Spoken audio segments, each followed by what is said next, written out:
Hi, good evening, ladies and gentlemen. Good evening to the listening public, the viewing public as well. Good evening to all of you who are tuned in.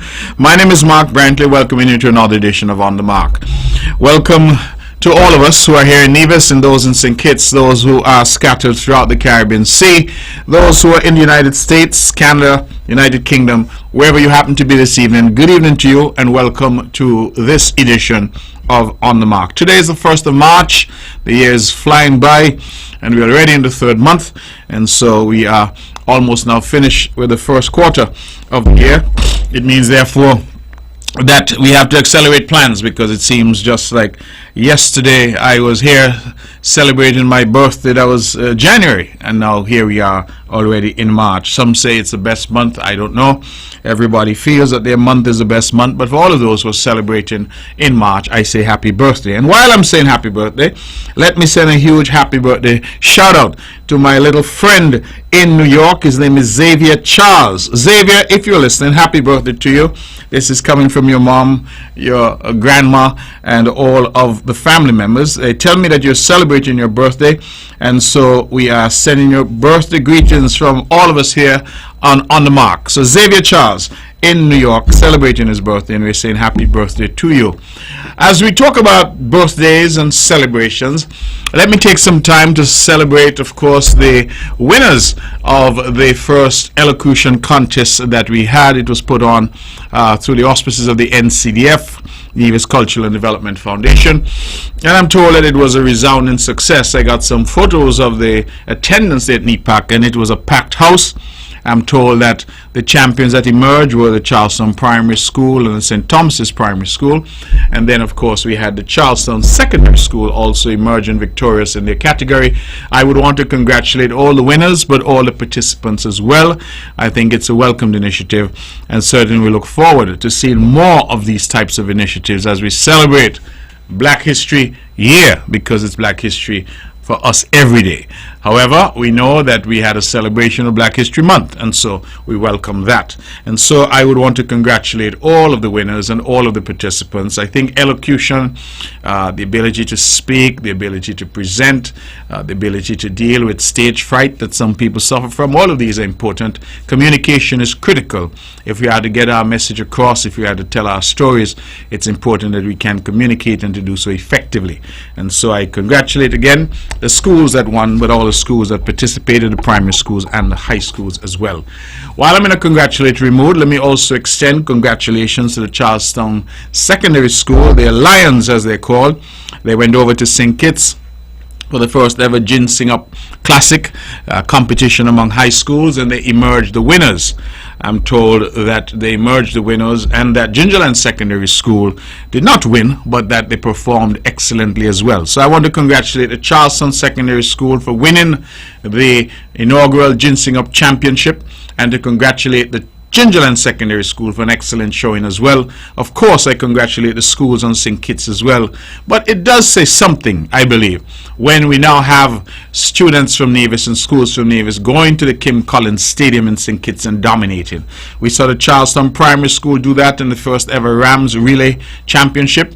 The Charlestown Primary School emerged victorious, and we are now seeing the Charlestown Secondary School going down to St. Kitts and beating all comers to emerge as champions in the Gin Sing Up. I know some get critical when we say it, but it is true that I believe the difference now is that in Nevis, our children have a proper surface, a proper facility to run on. Just think about it, that prior to this, our athletes had to practice and run and do all that they did on grass, and frankly, if no rain was falling, they had to do it on dirt in Nevis.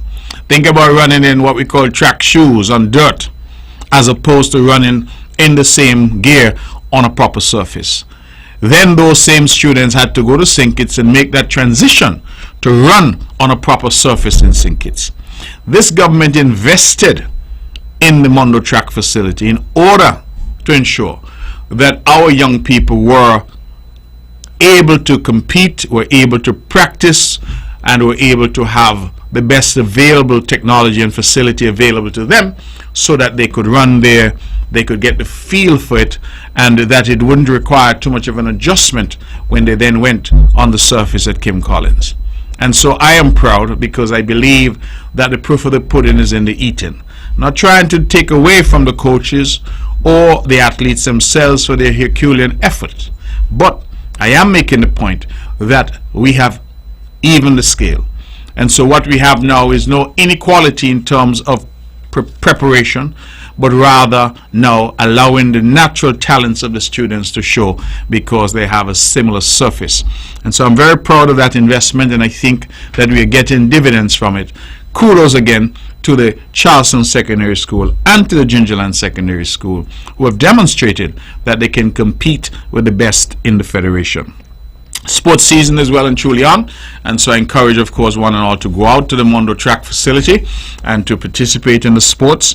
We took a decision some years ago as a government that facility was built for athletics, and so sports should be kept there, and we moved the sporting events from the local fields where they used to be ran, and we put everybody now at the Mondo Track. I think that we made only one exception, and that was because of the relative small size of VOGen and the St. James Primary, that they could continue to have their sports where they do, which is on a field in St. James. But other than that, we expect that our sports will be held at the Mondo Track, and that will expose our young people from kindergarten all the way up to a proper surface. That's the type of surface they will run on if they went to the US, if they went to the Olympics, wherever they went. This is a certified IAAF, I think it's called, certified facility, and so that is what we have sought to do.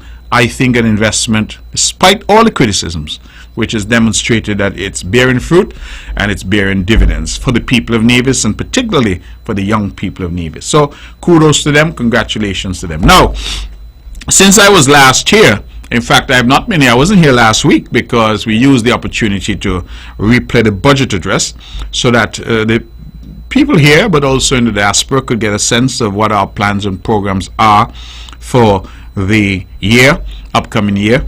And many people say, well, I didn't hear this project or that project. The truth is that we have had the benefit of the confidence of the electorate, and we've been given a 5-year term.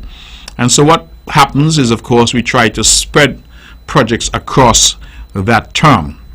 I will say, however, that our priority for this year is going to be the hospital, because we feel that we need to put some focused attention on that project and the resources behind it in order to get us across the finish line. So that is where our primary priority is going to be this year, in health, and that project in particular. But that doesn't mean we won't be doing other projects. It's just that we will prioritize that particular project, which we want to bring to a close, or as near as possible to a close, in this fiscal year. And so we would have allocated a considerable sum, I believe it was somewhere in the region of $12 million, to bring that to a state of completion this fiscal year. And so that's what we're doing now. We are, in a very strategic way, trying to build out that infrastructure, excuse me, but to do it in a way that is sustainable and that doesn't wreck the budget and do too much injury to the financial affairs of the island of Nevis. Ladies and gentlemen, I think that we have made some progress in some areas. I would want to report tonight, as I have reported, that we have finally come to an agreement with a company that will be taking over the call center facility at Brownhill. I believe that most of you would remember that we had a very vibrant call center there for about a decade. And then one Friday afternoon, I received a call saying that they were closing down. And that was that. No discussion, no conversation. Got 1 hour, 2 hours notice max, and that was it. And we had to grapple with the idea, of course, the reality, not the idea, the reality that we had well over 200 persons out of work. This government has really had to grapple with some serious issues. That happened at a time when Four Seasons was closed, so people out of work there. And of course, no sooner had we started a recovery than we had 2 years of COVID when the entire country shut down. This was what my first 5 years as Premier in Nevis looked like, and the pressures were considerable. But we never lost faith. We kept hoping and we kept going out, and I would want to publicly commend the staff at the Nevis Investment Promotion Agency led by Tamika Lawrence.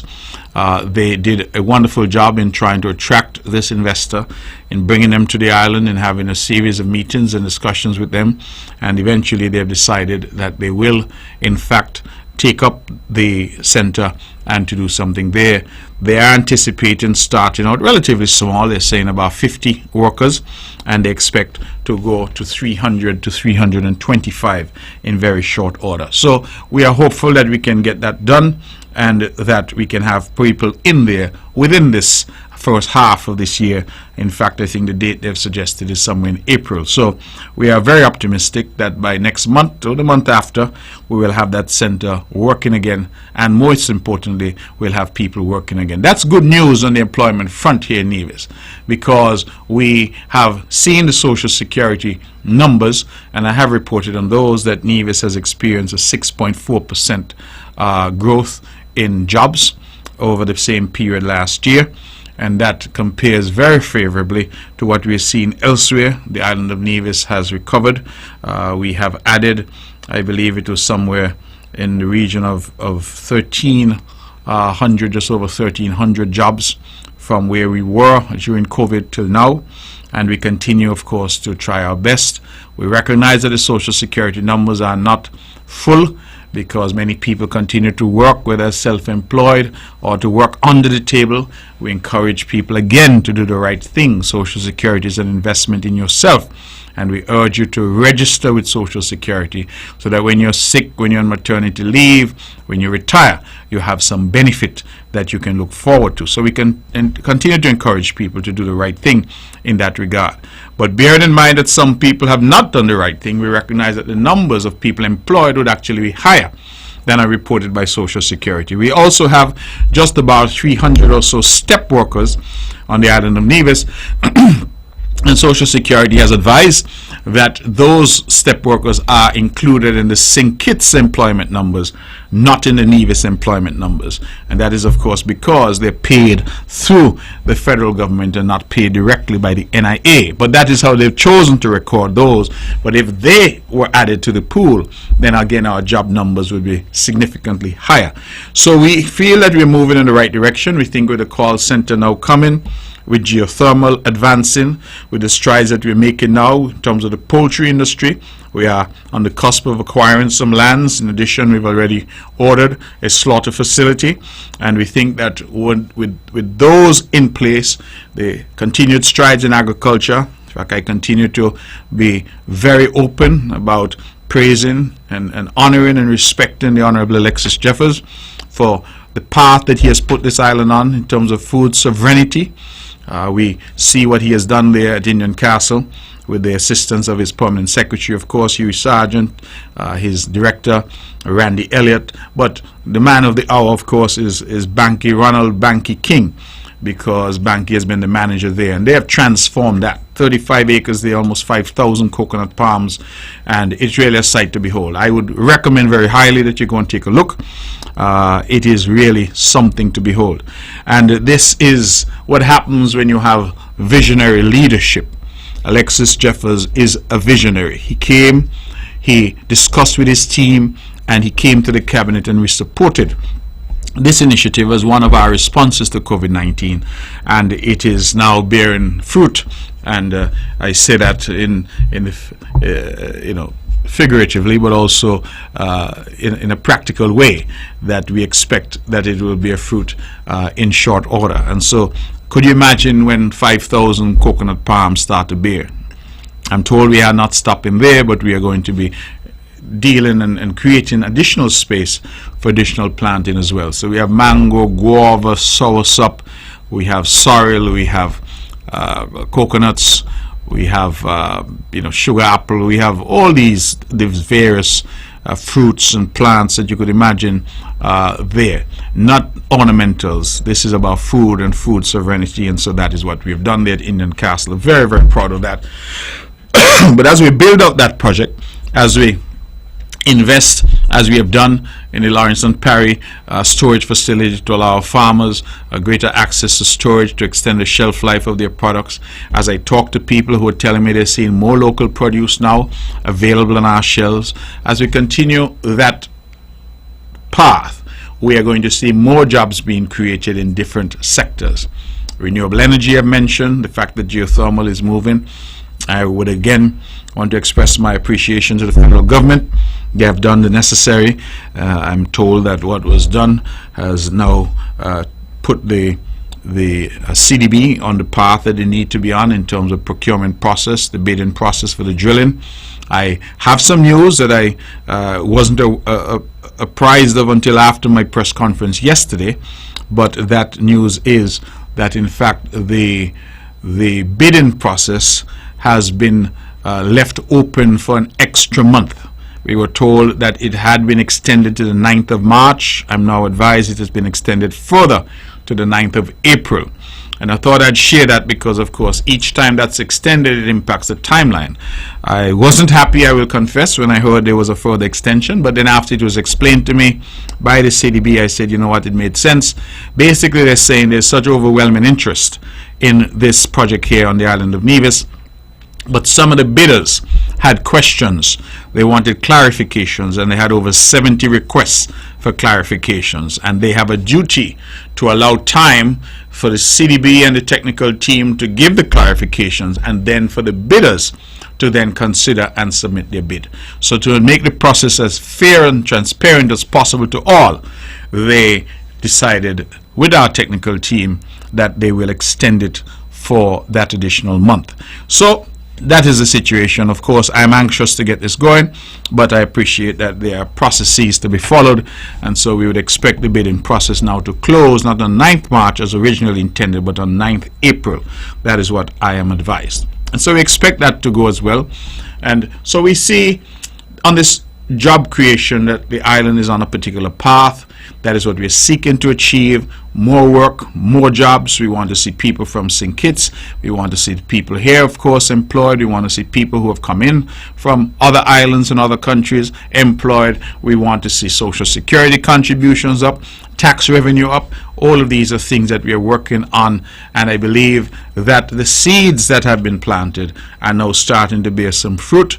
We continue to pray that God will spare us from any man-made or, of course, natural catastrophes, whether disease, whether storms or crime or any of those, that, you know, God will continue to spare us. In fact, just yesterday we had a National Day of Prayer. I was quite pleased to attend the church right here in Bath, and there the various pastors and men and women of the cloth who were gathered, along with a cohort of individuals who came to pray and to participate in that. And I would want to commend the Ministry of Ecclesiastical Affairs, who coordinated from St. Kitts with Nevis as well, that the houses of God were open all across the country yesterday, and people were encouraged to pray. And I myself had the opportunity to go there last night. I spent some time there in the house of the Lord, and I believe that I was blessed. I think all who were there were blessed. We were treated to some wonderful prayers, moving, emotional. We were also treated to a sermon like no other by, I believe it is Pastor Brown, I hope I have the name correct, from the Seventh-day Adventist Church. He was absolutely phenomenal, and you know, it's one of those, sometimes you're in church and you think the sermon is too long. This one, whenever he said he was about to end, I was willing him to continue and to say a bit more, because I thought he was absolutely superb. And so we had, I think, a wonderful day of prayer. I think that just like when I said Black History Month should be Black History Year, I think the day of prayer should be a year of prayer, that we should continue to pray. I think that's important. It is good for us that we recognize that we are not in control, that we recognize that no matter our title or our position, that it is God and God alone who raises up, and God alone who takes down. He raises up princes and principalities, he takes them down. It is God's plan. And I think once we recognize our own irrelevance in terms of the power that sometimes we feel we have, and we accept that it is God and not us, I believe that we'll prostrate ourselves more often. We'll go to God more often. We'll humble ourselves more often, because we'll recognize that all that we do is but vanity. At the end of the day, it is Jehovah God and He alone who is in control. And I believe that that gives us comfort as well, because God is constant, as we know. He's never changing. So the God in the valley is the God on the mountain. The God on the mountain is the God in the valley.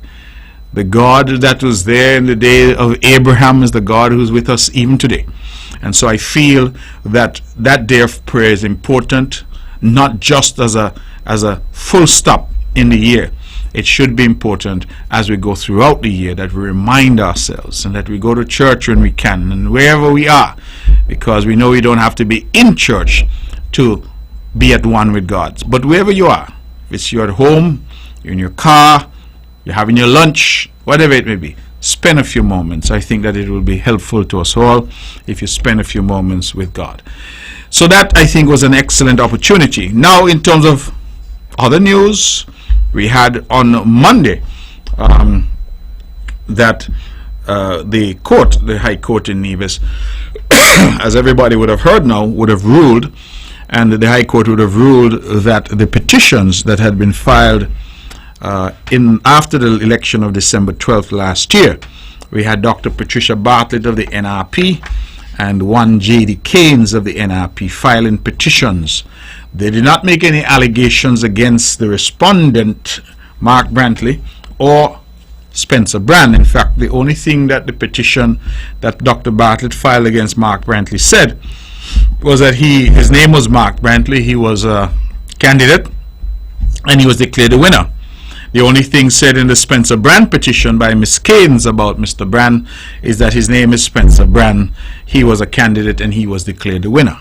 So there were no allegations whatsoever against us put in the court, although out in the public domain the NRP had most and many things to say. The court would have ruled on Monday because all of the respondents, and the respondents, just so you know, in the case of Dr. Bartlett, she sued Mark Brantley, Oakland Peets, the supervisor of elections, Calvin Foy, the registration officer, Rohan Claxton, the returning officer, the Electoral Commission, the Attorney General. In the case of J.D. Keynes, she sued Spencer Brand, Oakland Peets, Calvin Foy, Rohan Claxton, the Electoral Commission, and the Attorney General. And they brought all of those people to the court to make allegations which in large measure had to do with, they said, the objection process. They alleged that Mr. Foy did not hear all of the objections that they made since last year in January. But before we get into any discussion about the merits, it is Law 101 that in order to get before the court, you have to bring the matter in the way that is prescribed by the court. And election petitions are a particular species. They are a unique species of legal action, and they have a whole body of law surrounding electoral petitions and how they ought to be brought. And one of the fundamental principles is that the law gives 21 days to bring a petition.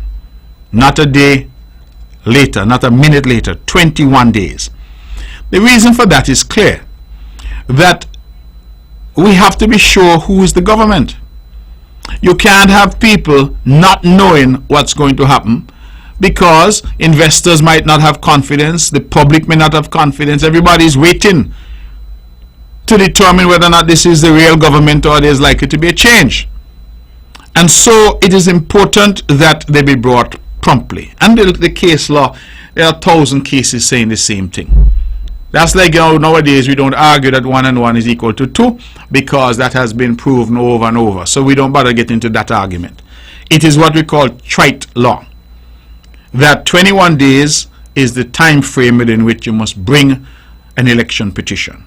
In the case of J.D. Keynes, we're not sure where her lawyers get this law from, but they brought the petition not within 21 days, but sometime thereafter. And then in the case of Dr. Patricia Bartlett, she filed her petition in time, that is within the 21 days, but the law is also clear that to perfect the petition, you need something called a notice of presentation of petition, and you also, within 3 days after filing the petition, you must have something called a recognizance providing security, and that all 3 of those documents had to have been served on me. The only thing they served on me was the bare petition. No notice of presentation and no recognizance was ever served on me, and they accepted that. They fought till the bitter end. In fact, the judge made some interesting observations, and if you don't mind, I will take you to some of what was said. This was a judgment that was delivered on the 27th of February. The case, of course, was heard on the 15th of February. And the judge even went so far as the judge, I don't know if you can see this, but the judge actually set out a calendar, because everybody was puzzled as to why it was so difficult for J.D. Keynes and her lawyer to count 21 days. The lawyers pellucid on that. They didn't. And so the court said at paragraph 12, this court finds that the Keynes petition was filed on January 10th, 2023, and not within the 21-day period prescribed for doing so. The Keynes petition is thus a nullity and is struck out and dismissed. At paragraph 13, this court notes that no evidence was advanced by counsel for the petitioner Keynes to explain why their petition, by their own arithmetic, was filed on the last possible day for doing so. This court has no jurisdiction to extend the time for the filing of an election petition, but in this court's view, it behooved petitioner Keynes to proffer some explanation to the general public as to why their petition was filed so late. Election petitions are matters of significant public interest, and the fact that the Keynes petition was filed 4 days after the Bartlett petition has not escaped this court's attention, particularly since both petitioners belong to the same political party. The Keynes petition being filed at the 11th hour ran the risk of succumbing to the respondent's challenge. Future election petitioners would do well to avoid this risk by filing as soon as is reasonably practicable. So that basically said J.D. Keynes was late and the court had no jurisdiction to correct that fundamental error. The judge went on at paragraph 17 now, dealing with the Bartlett petition. Everyone is agreed that while the petitioner Dr. Bartlett did serve the respondents with a copy of the petition, the respondents were not personally served with a notice of presentation of the petition, since a copy of that notice was filed on the electronic portal for the court on January 19, 2023. At paragraph 20, counsel for the petitioner Dr. Bartlett conceded, albeit with some reluctance, that there was no physical service of the notice of presentation of the petition, nor of the notice of security. Furthermore, counsel accepted the authorities confirmed that the requirement for service was mandatory and peremptory, and that non-compliance with these requirements meant that Dr. Bartlett's petition was liable to be struck out if non-compliance was proved. The judge continued, in this court's view, counsel's tacit concession puts an end to any argument by Dr. Bartlett to the contrary. The failure to physically serve the notice of presentation of the petition and the notice of security is fatal to the validity of the Bartlett petition. And the judge there relied on the judgment from Chief Justice Hugh Rollins, our Nivision, who was Chief Justice of the Eastern Caribbean Supreme Court, in a case called Quinn Leandro and Jonas, a case from Antigua.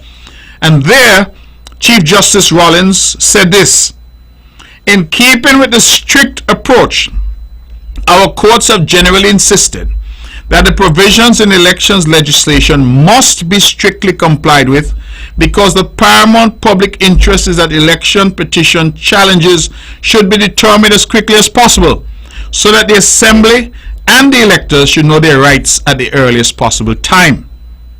The consistent result is that failure to comply is fatal to the petition, rendering it a nullity. The jurisprudence in our courts states that time and other electoral proceedings, statutory requirements are conditions precedent to instituting a proper electoral challenge, which are mandatory and peremptory. The election court has no power to extend time or allow amendments filed out of time unless the election legislation so provides. It was on the foregoing basis that the Dominica Election Court stated in Ferdinand Frampton and others against Ian Pinard and others that a petitioner must file and perfect the petition within the time limited in the legislation for the presentation of the petition. The petitioner must enter security for costs in the manner and within the time prescribed. A petition must be served within the time prescribed. And that law, ladies and gentlemen, as articulated by our own Chief Justice Hugh Rollins, was stated as far back as 2010. 2010. Queen Leandros reported at 2010, 78 West Indies report at page 216. So as far back as 2010, this was settled law. One therefore wonders why 13 years later, in 2023, that Dr. Bartlett, J.D. Keynes, and their lawyers were not aware of what the law was. The judge goes on, at paragraph 22.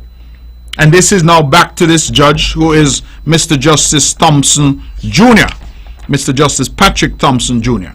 At paragraph 22, he says this: an imperfect petition is a nullity. An imperfect petition is a nullity. At paragraph 23, even if it were arguable that filing on the court's electronic portal amounted to service, January 19th is not within 10 days after the petition was presented on January 6th. Therefore, even by their own documents, the notice of presentation of the Bartlett petition was not served in time. By the same token, the notice of Dr. Bartlett's security was filed on the electronic portal on January 13, 2023, outside of the 3-day period prescribed for doing so. It is significant, the judge said, that January 9th to 13th were all weekdays, and as such it was open to Dr. Bartlett's lawyers to take every possible step to ensure that they had complied with the strict requirements of the Act and the rules. He goes on at paragraph 25. Dr. Bartlett's lawyers have not advanced any special circumstances or reasons to justify the exercise of any discretion in their client's favor. The judge then dealt with the question of costs. And for you out there who are listening, costs is usually a requirement that whatever the action costs to be brought, so what I had to pay and instruct lawyers and all of that, that once that is reasonable, it is recoverable from those who lost.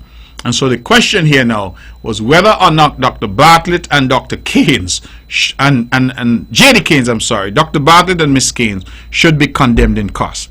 The judge said this at paragraph 34. On the issue of costs, the factual chronology is significant. The petitions were filed on January 6th and 10th, 2023. The Keynes petition was a nullity from the outset. The respondents made it clear to the petitioners why they were arguing that the petition should be struck out. In fact, I filed my strikeout applications on the portal at 12:25 p.m. and Mr. Brand, same day, 2:09 p.m. on January 20th. So Mr. Brand and I were out of the gate early. We said these petitions are bad, we want them struck out. Paragraph 35. The Keynes notice of presentation of the petition and the nature of security were filed on January 20th at 3:38 p.m. The inescapable inference is that counsel for Ms. Keynes was only prompted to remedy the evident defaults when the strikeout applications came to their attention. So, the point that the judge is making is that only after the strikeout was brought did Ms. Keynes and her lawyers try to remedy their defects. It goes on at paragraph 36. The Bartlett position, and I want the listeners and the viewers to really take this in. This is the judge speaking, not me. The Bartlett position is difficult to understand. Counsel for Ms. Bartlett only conceded that the law was against him after the luncheon adjournment in the hearing of this matter. No recent authority was drawn to his attention which necessitated a sudden change of course. There was no evidence before the court as to why Mr. Patrice Nisbet Damascene conversion came so late in the day. The obvious inference that can be drawn is that Dr. Bartlett persisted in a position that her lawyers recognized was unsustainable as a matter of law. Let me say that again. The court found at paragraph 36, the obvious inference that can be drawn is that Dr. Bartlett persisted in a position that her lawyers recognized was unsustainable as a matter of law. I go back to say what I said earlier. The learning expressed by our own Chief Justice Hugh Rollins from Gingerland as far back as 2010 in the Queen Leandro case. That was 13 years ago. And so the judge is making the point that the lawyers must have known. Dr. Bartlett and J.D. Keynes must have known. And that's why he said the obvious inference that can be drawn is that Dr. Bartlett persisted in a position that her lawyers recognized was unsustainable as a matter of law. He goes on to look at the Terence Drew against Eugene Hamilton petition. Excuse me a moment. The Terence Drew and Eugene Hamilton after the 2020 elections. Terence Drew, who's now our Prime Minister, but as he then was, lost to Eugene Hamilton and he brought a petition. Others did as well. And what happened in that case? They withdrew their petitions. It is said here that they belatedly withdrew their petitions before trial. But they still had to pay costs. Even though they withdrew. In the case of J.D. Keynes and Pat Bartlett, they did not withdraw. Here, in the Drew matter, Drew and his team withdrew the petitions. But here's what Justice Ian Ward, the judge there, Ian, forgive me, Justice Ward. Justice Ward, I don't know what the first name is. Here's what Justice Ward said. He said this: a petitioner who contemplates presenting a petition must be astute to ensure that they acquaint themselves with the strict requirements of the election law. It is by now notorious that fastidious compliance with time strictures for presenting and perfecting election petitions is an uncompromising requirement, the non-observance of which will render an election petition stillborn. It behooves a petitioner to fasten an eye on the clock when presenting a petition. It seems that in the case of Dr. Bartlett and Ms. Keynes, that they had no eye on the clock at all. Here the judge is telling them, Mr. Justice Ward, you must fasten an eye on the clock because the law is clear as to what the consequences are. Let me repeat what the judge says. A petitioner who contemplates presenting a petition must therefore be astute to ensure that they acquaint themselves with the strict requirements of the election law. It is by now notorious that fastidious compliance with the time strictures for presenting and perfecting election petitions is an uncompromising requirement, the non-observance of which will render an election petition stillborn. You hear that? Stillborn, without life. It means that these petitions were bad. They were incurably bad. Whether it was the lawyer's fault, whether it was the petitioner's fault, we don't know. But what the judge made clear in this decision is that the lawyers ought to have known, because the law is clear, crystal clear. There's no doubt, there's no debate. The law is clear. And so the question arises as to why they did not act in accordance with the law? Is it that they did not know? Is it that they forgot? What was the position? And then, having wasted the court's time, because from as soon as we filed these petitions, these strikeouts, they knew what our position was. They knew that we were saying that these petitions were bad and therefore should be struck out. And so the question almost begs itself. Why it is they did not withdraw these matters from the get-go? Frankly, the Keynes petition should never have been filed because it was already late by the time it was filed, and therefore it was a nullity from get-go.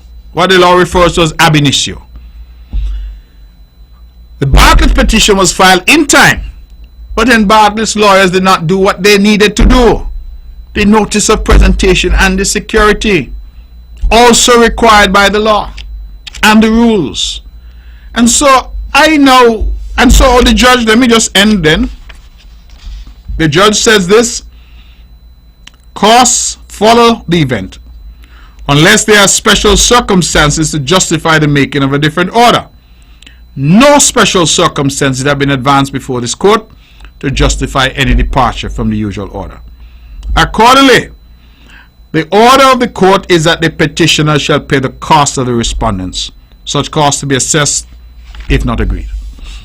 And so basically, the court has not only dismissed the petitions brought by Dr. Patricia Bartlett and Ms. J.D. Keynes, the court has gone further and condemned them in costs and said to them, you all bring Mark Brantley, Oakland Peets, you bring Mark Brantley, Spencer Brand, Oakland Peets, Calvin Foy, Ron Claxton, members of the Electoral Commission, there are 3, and the Attorney General. There's so many people that 1, 2, 3, 4, 5, 6, 7, 8, 9 people they brought to the court, dragged us kicking and screaming,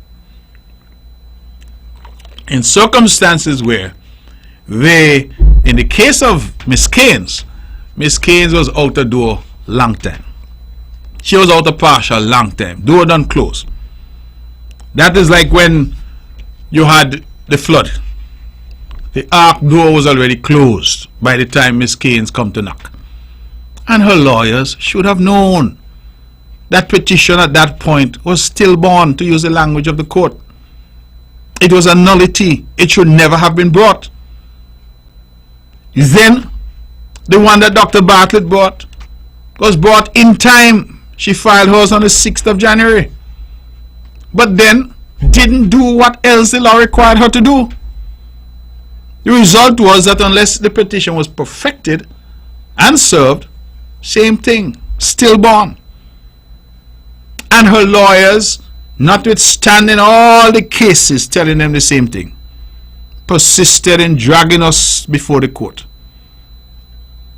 So now I hear the NRP mounting this foolish argument and are saying, oh, this wasn't any trial on the merits. But how do you get to the merits when you have not satisfied the basic requirements for bringing the case? So I remember hearing the lawyers for J.D. Keynes saying to the judge, my lord, you can make it right. You can make it right. What I mean by that, you can make it right. The judge made it plain that the case law is settled, that he has no discretion to make anything right. It was for them to make it right. Their lawyers. The case of Miss Keynes, she was represented by Mrs. Cozier, Angela Cozier. The case of Mrs. Cozier was assisted by a lawyer from Antigua, Dr. Dorset. And in the situation with they have the lawyers here. Let me read them out. Mr. Patricia, for Dr. Bartlett, we had Patrice Nisbet, Miss Sandra Hector, and Mr. Eustace Nisbet. Eustace is the fellow called Smarty. They were the lawyers for Dr. Bartlett. For Miss Keynes, J.D. Keynes, Dr. David Dorset, and Mrs. Angela Cozier. Those were the lawyers. The last time I checked, Angela Cozier has to have at least 30 years call at the bar. And Patrice Nizzard has to have at least 26 or 27 years call at the bar. Sandra Hector is a young lawyer, and Smarty just come. But certainly, Patrice is a senior lawyer. Angela Cozier is a senior lawyer. I confess I don't know Dr. Dorset. And so one again wonders, what could have caused these types of blunders, these types of fundamental errors, when the law is clear? The law tell you 1 + 1 is equal to 2. And 100 cases tell you 1 + 1 is equal to 2. And goodness gracious, they still get up and try to say 1 + 1 equal 3.5. And that was the problem. Fundamental problem. So now they turn around. And you know what I thought was particularly offensive is that these, how should I put them? These agents of confusion that the NRP has unleashed on our people. You know, they took out a whole text on the judge. Before the judge had even ruled, they started to say the judge this and the judge that, trying to insinuate all manner of things about the judge. The judge is biased, the judge is going to this, the judge is going to that, when the judge really had no choice, you know, because based on the law, the lawyers did not do their job. But maybe they can't cuss the lawyers because Patrice is NRP, Cozier and NRP, so maybe they can't cuss the lawyers. But instead of that, they turn now to try to cast aspersions on the judge himself. Something that we know in a civilized society is simply not done. In fact, there's a process of contempt of court for people who seek to bring the judiciary into disrepute. But instead of holding who's responsible, I mean, you have a whole 21 days. Up to today, Dr. Janice Hodge, I have not heard her send any congratulatory remarks to the government. Dr. Brantley has never congratulated me for winning the election. I have heard nothing from J.D. Keynes congratulating Spencer Brand for winning the election. And they whipped up everybody into this frenzy that something had gone terribly wrong and there was a problem. You remember all this talk about these 16 ballots? And how 16 ballots was in the box and all kind of drama? Nowhere in their petition they mentioned that. Why? Because after they done gone out and created as much mischief, they recognized, as everybody has recognized, it was a simple clerical error. Nothing more. The clerical officer simply made an error in the number of ballots that the person noted on the sheet. The number of ballots in the box was correct. And they made a big hullabaloo over that. Held up the count in St. John's number 2 for hours. Zulu and the fellow there, Hector. For hours, they held up the count. Making noise about these 16 ballots. Not a thing they said in the petition about that. Because they recognize what everybody knew. We had an election. The election was harder fought than I thought it should have been. But at the end of the day, the CCM won the election. And the NRP lost. Again. But instead of that, they have gone on this thing about election petition and fraud and making all kinds of allegations. When I look at a man's here like Calvin Foy, I said, Mr. Foy has lived an unblemished life. There are people out there who know bad things about him, that is their knowledge, but I have never heard an ill word said of Calvin Foy, our former commissioner of police. But they're dragging the man, saying all kind of things about them. When Mark Brantley and Spencer Brand, you hear what I say? They say what our name was, that we were candidates, and that we were declared the winner. That is all they said about us. That is all. No allegations against us.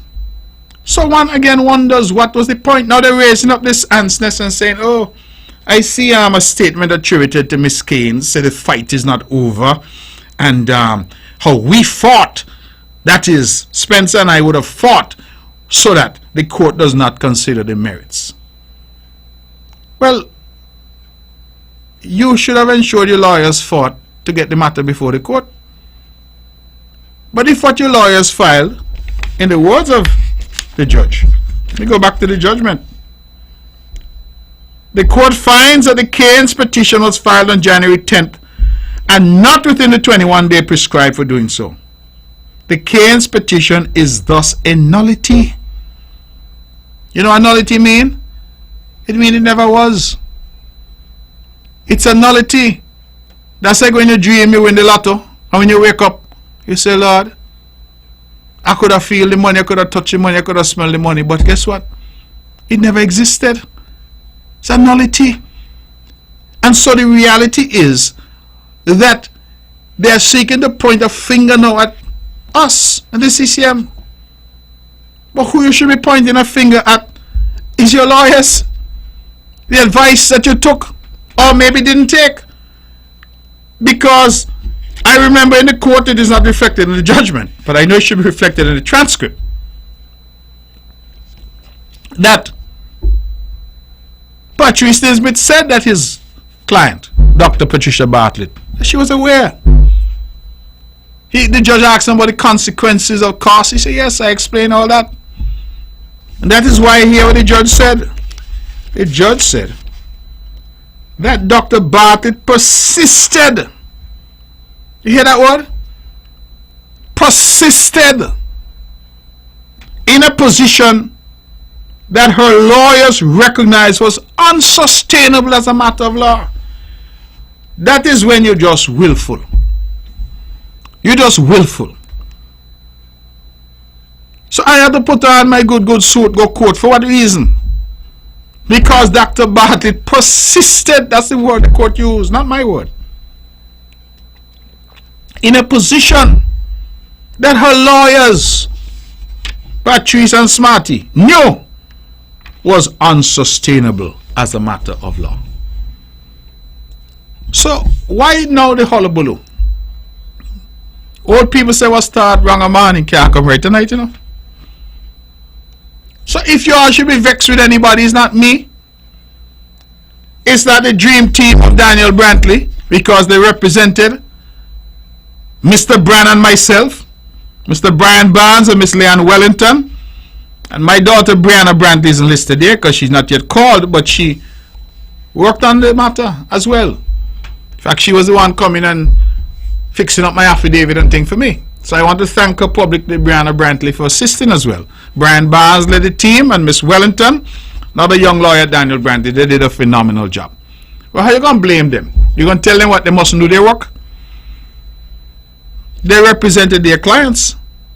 It was for your lawyers to represent their clients. So I don't understand now this big hullabaloo and the attack on the judge and the attack on the judiciary. One thing I realize about NRP now, if they feel they're going to lose, they start to make excuses before they lose. Remember during the campaign I said they figure they're going to lose, so they start to tell you already. It's like if I going to run against Usain Bolt, I know Usain going to beat me in the 100 meters. So the night before I done start to talk about cramp, I done start to say, I know this muscle here in the best, I'm not feeling the best, I have COVID, I have all kind of problems, I have typhoid, I got everything wrong with me because I know Bolt gonna break me in the next day. So I don't start to make the excuse. If I wake up the morning and it rain, Lord, I don't run good on a wet pitch. If it hot, Lord, I don't run good in the heat. And that's what NRP does. And then when they lose, they always find a way. I hear, for example, this preposterous argument that they're now advancing, saying somehow that the system only won because of the Spanish vote. I hear them up and down, and their supporters referring to me as a Spanish premier. But as far as I know, the people who vote in the island of Nevis and in the St. Kitts as well are either citizens or they're residents. They can only vote if they're residents if they are Commonwealth citizen resident here for 12 months. And the people from the Dominican Republic are not Commonwealth. So it means that anybody from the Dominican Republic who's on the voters list has to be a citizen of St. Kitts and Nevis.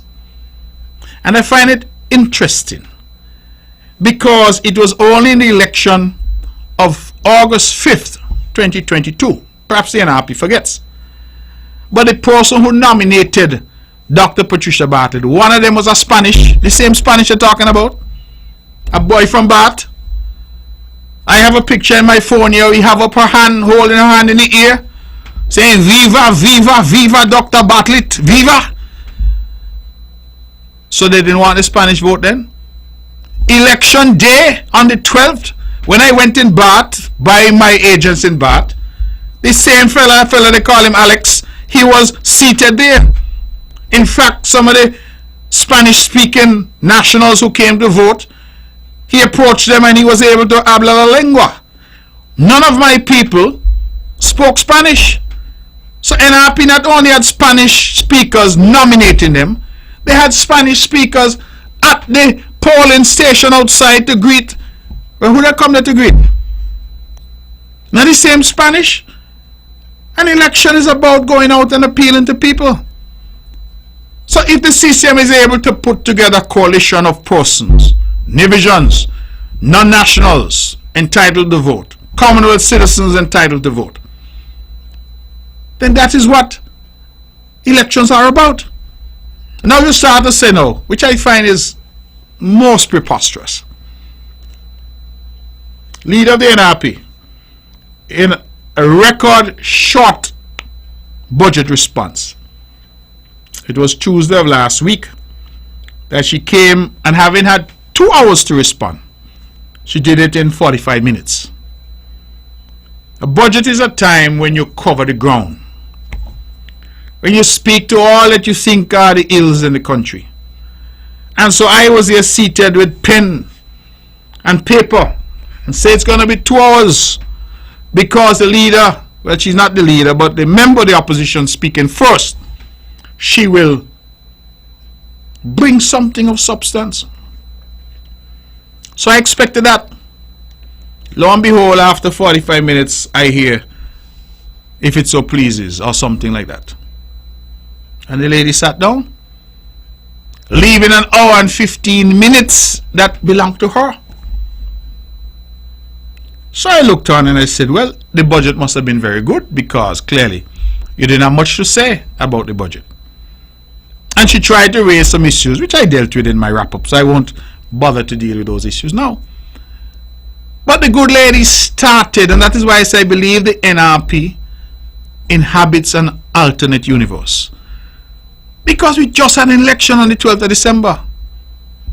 We had a shocking result in St. James, where Dr. Janice Daniel Hodge of the NRP won that seat by 8 votes. Alexis Jeffers said to me, he said, votes have been counted.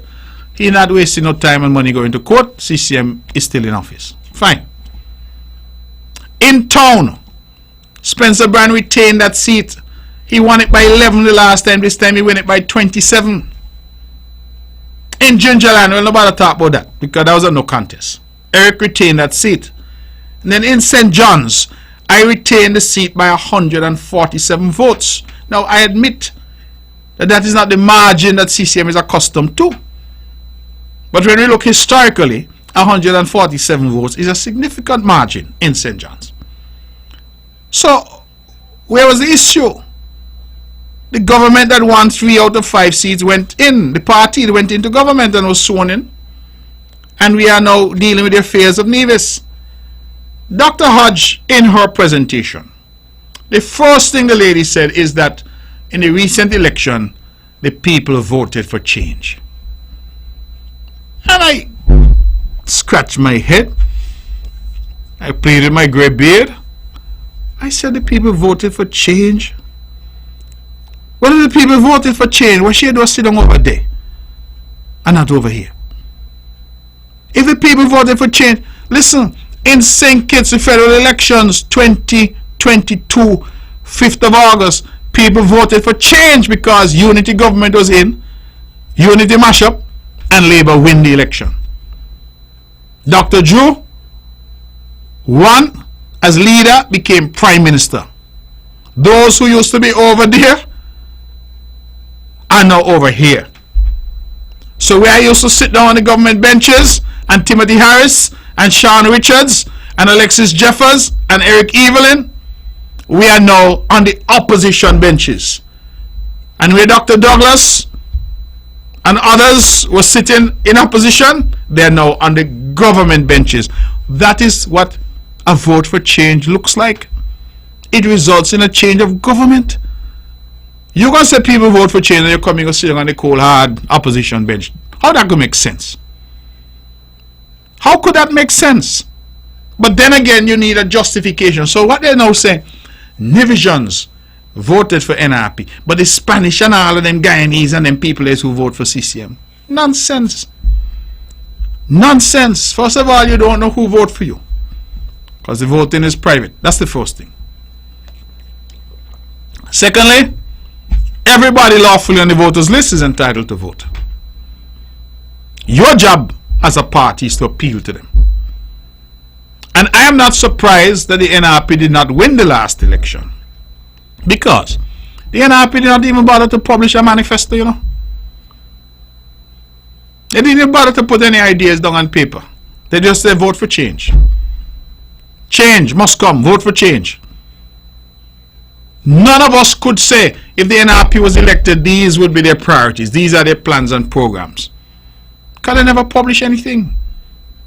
Never put anything out there that you can check and say, well, okay, yes, they promised this poverty alleviation, they're going to do this, they're going to do this in terms of the economy. They did none of that. They just set up a whole set of noise.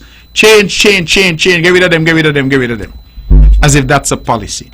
And so ultimately, the people voted. And then when they could not win it at the ballot box, they decided we're going to go to court. And we're going to cobble something together. Even though they could not even get that right in terms of bringing it to the court. And so I just want to share that information. That matter is now dead. It's done and over with. I will hoping the court will be generous in terms of costs, because I would like to collect as much as I can from Dr. Bartlett. I can't speak for Oakland Peets, Calvin Foy, Rowan Claxton, the Electoral Commission members or the Attorney General. I don't know what their pockets are like, but I know mine is flat. I need some help. And Dr. Bartlett, I'm asking you to pay up the money and pay it up soon. And Mr. Brand has said to me that he wants his money as well from J.D. Keynes. I don't know. You know, Mr. Brand and J.D. I think go to the same church, whether or not they'll have some mediation in the church. But I know that I want my money. And the reason that I want my money is I said it publicly. Pat, you had the election. You lost the election. If you're going to come back another time, because you've now lost, listen now, you lose in August, you lose in December, and you lose in February. So, you don't lose 3 times. If you're going to come back again, well, do the necessary. Continue to walk around and tell people Mark is a bad fellow and get rid of him. That's all right. But I warned you. I said do not go down this road, because this road has consequences. You're going to send a bailiff to go serve me on my birthday. Cynically. An election petition which didn't make any sense. So, now you'll have to pay. Whether it's $1, 10,000, 40, 50, 100,000, you'll have to pay. As simple as that.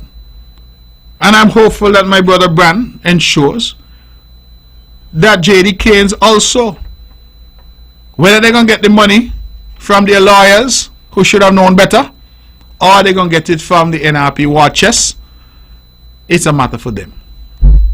They're going to their benefactors and think it's going to ask for more, it's a matter for them. But wherever they get it, I intend, once I have strength, to collect mine. And I'm hoping, Spencer, if you're listening to me, that you'll collect yours. Because it is high time that we put an end to this foolishness that people keep doing. That they keep parading and masquerading as if they're doing something sensible when they're doing utter nonsense. You mean to tell me that between Patrice Nesbitt, Sandra Hector Eustace, Lord, I'm going to leave out Miss Hector. Miss Hector young. Patrice and Miss Hector is a straight lawyer as far as I know. But Patrice and Smarty said I'm a politician. Alright, them are political operatives. So you mean lawyers and politicians, Patrice and Smarty. Then you have another set here, who they be? Dr. Dorset, well, Lord, I can't say about here, I don't know him. But Angela Cozier, 30 years at the bar. And them couldn't say, oh, Lord, I go sit down. I ain't got nothing here. They couldn't tell the clients that. Or did they tell the clients that and the clients say, me okay, I go in court still. So here we are, and that is the result. Ladies and gentlemen, it is 5 minutes past the hour of 9. We're going to open the lines now. I've been coughing a little bit. I apologize. I don't know what's wrong. My throat is a little dry. Thank you to the good staff here at Vaughan for some water. And I'm hopeful that the phones are going to ring and there'll be plenty calls. I don't have to say much more. We have anybody holding? Okay. 469-1616, 469-1700. Those are the numbers if you want to call and be a part of the program. Let's go straight to the phones. Good evening. You're on the mark. Hello, good evening. Mark, good evening to you. Yes, good evening. You're on the mark. Yes. I was so impressed relaxing here and listening to this presentation by you tonight. And having done so, I went to my office where I normally study the Bible, and I realized the Bible reminds us to keep strict watch that how we walk, that is not as an unwise persons, making the best use of our time because the days we are living in are wicked. I know those people would have gotten themselves in trouble in Nevis. Why? I keep on saying to you, you can't leave politics yet. My vision is that for Nevis to keep moving the path that they're going is that I want you to hold on still. You might be discouraged at times. Please hold on. Mark, you impressed me tonight when you spoke about the Mondo Park. I was here on my balcony watching the sport a couple days ago. I didn't know you were down there, otherwise I'd have come down to hear you up. Until you mentioned tonight you were there at Kim Collins, right here where I'm living. Mark, let me ask you something about agriculture. I have a little problem when it comes to agriculture.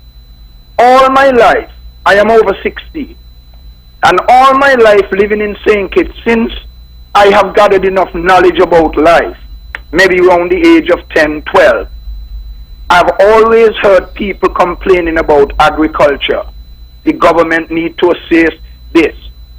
Well, in my business, no one assists me in my business except a guy named Tango who start me out. But once this gentleman who wants you to meet one of these days when you come to St. Kitts by the name of Tango, once he helped me and start me out, he only had to just ask me how things going. I want to ask you something important, Mark. I was so delighted to get a visit by Banky of this place that you spoke about in Nevis. He took me there at length, explained everything. I was totally amazed. I didn't know Nevis had a place like that. But Mark, please help me with this answer. Why everywhere I go in this country, everyone or most people who involve themselves in agriculture are looking to the government to assist them? Why can't they run their business like I would run DuPont's jewelry, or you will run your law firm? But one problem I have with agriculture, from the time I remember myself as an adult, we have always had people calling down the government towards helping those in agriculture. A couple days ago, I was passing somewhere and I heard a talk show in St. Kitts, and I heard a regular caller, I wouldn't call his name, talking about he disappointed with this government not helping people with agriculture. The government that you were in before helped many in St. Kitts and Nevis in agriculture, and those who had gotten the help have not really turned it over into real business. How long must the government continue to assist those in agriculture? I want you to give me an answer on that and how you feel about it, and I want to give somebody else a chance. If people lapse in calling, I'll come back because I have many things to say. Mark, see if you could help me on the part with the agriculture, please. All right. Well, my brother, thanks a lot for the call. Just to correct one thing, if I suggested that I was at the Kim Collins Stadium, then forgive me because I was not there, so I misspoke. I might have been there in spirit, but I was not there physically. I know my members of my team were there, but I was not. So I apologize for that error in whatever I might have said to convey that impression. Agriculture. I suspect that why people say the government should help is because we all talk about food security. It is a public good if we can achieve it. And so it is something where many look to the government to stimulate that sector and to get that sector going. But I do agree with you to some extent that business, not just agriculture, but whatever business we're in, because I'm going to stray a little bit and be a bit more general in my comment now, that I find a lot of people who say that they are in business want to depend on the government for everything. And I say so because it is true. They want to tell you they should get free water, they must get free electricity, they must get pay no tax, they must reduce the import duties, they must pay no social security, they must not pay anything. The government, they say. So I have said to some, and I know they haven't liked me for it, but one or two have said, well, if that is the case, then you're not running a business, that sounds more like the Red Cross. Because the reality is that you understand, Mr. DuPont, as a businessman, that to run a business, you must first of all have a product or service that people want to buy. So let us say you're selling food. Your food must taste good. People must want your food. Then you must have the service that goes along with the food, because even if the food tastes good, if your attitude and your approach is one that turns people off, people are not going to come. Your pricing must be attractive. And the way you make your pricing attractive is to know what your cost is. So you must know that in this pot, I have 2 pounds of rice, I have 2 pounds of chicken back, I have a pound of pigtail, I have some peas, I have some seasoning, I have some this, some that to make a little cook up. And when I done, this pot cost me $100 to make. And then I had to toil over the pot for 2 hours, so my time is valued at X. And then I should know that I'm going to get 20 plates of food out of the pot. And so I said I could sell the plate for $10 and that will make $200. That is business. When you're in business, you must set aside the money you got to pay Social Security. You must set aside the money you have to pay your unincorporated business tax or your corporate tax, as the case may be. You know you have to pay your little rent. You know you have to pay NEVLEC. You know you have to pay water department. All of these things you must sit down and work out. And sometimes, Mr. DuPont, when you done work out all of that, you say, boy, no, we can't go sell cook-up, because I'm not going to make it. So you decide, maybe let me go into something else. Because if I try to sell cook-up, I'm going to have to sell me cook-up for $100 a plate in order to break even or to make a little profit. And I think our people need to start to think like that. Too many of our people, you know how many people I hear cuss and say, look at my business shut down under this government. What is government to make business shut down? If the rules are known to everybody, the operating procedures, the taxes, the social security, the water rates, electricity, everything is known to everybody. If I am selling barbecue chicken down the road and I'm doing well, because that's another thing our people love to do. They see one man selling barbecue, they say, oh, he doing well. Not a 10-star to say they must sell barbecue too. And all they do, they try and cut into the man customer base. So I say all that to say that our people, when we say we're getting into business, business requires that you sit down and you work out your math. And then it requires sometimes that you work all day, all night, Sunday to Sunday, because that is what business entails. You have some people now say they're in business, and when you call them, they say them a plumber, them a carpenter. They not answer the phone and they tell you they're going to come tomorrow. Tomorrow never comes because they never show up. The same ones they're going to say, "Bad," and say, me going out of business, the government. Well, does the government tell you don't show up when you get a call? Does the government tell you that you should respond with a good service? Good morning, sir. I'm here to fix the plumbing for you. Is the government telling you to do that, not to do that? So I'm simply saying that we need to reorient our thinking. Agriculture, government is called upon to contribute because it's a public good. I think that is the idea behind it. And all around the world, Mr. Dupont, governments tend to provide some kind of subsidy or support for agriculture because of the nature of food. We have to eat. So even the biggest countries in the world, you tend to find some kind of subsidy at work in relation to agriculture. I could say more, but people are on the line. So let me go back to the phones. Good evening, you're on the mark. Caller, you're on the mark. Good evening, Dr. Sheriff. Good evening to you. And how are you tonight? I am well. Good to hear your voice. Yeah, all I have to say to you is winner, winner, winner at the case. Thank you. Sympathy is going out to Dorothy Paris at Government Road on the passing of her husband, Earl Jimmy Paris. Psalm 100 verse 3, 4 and 5. Know ye that the Lord, He is God. It is He that has made us, and not we ourselves. We are His people, and the sheep of His pastures. Enter into His gates with thanksgiving, and into His courts with praise. Be thankful unto Him, and bless His name. For the Lord is good, His mercy is everlasting, and His truth endureth to all generations. Mark, with your presentation, Lord, you kill me with them big words. I want you to break down some of them words to me. Talk like a dialect, then I could understand. Good night. I love you. Bye. I love it too. I love it too. We're going to stick with the phones, 869-469-1616 and 1700. Good evening, you're on the mark. Greetings, brother Premier. How the night is going? My night is going well, thank you. It's nice to listen via radio. And now it's just something I would like to bring forward to your attention as the Premier of Nevis. And congrats on your victory at your case that you had with your opponent there. So blessed love. Thank you. With this issue is pertaining to a concerned citizen in your eyes of Nevis.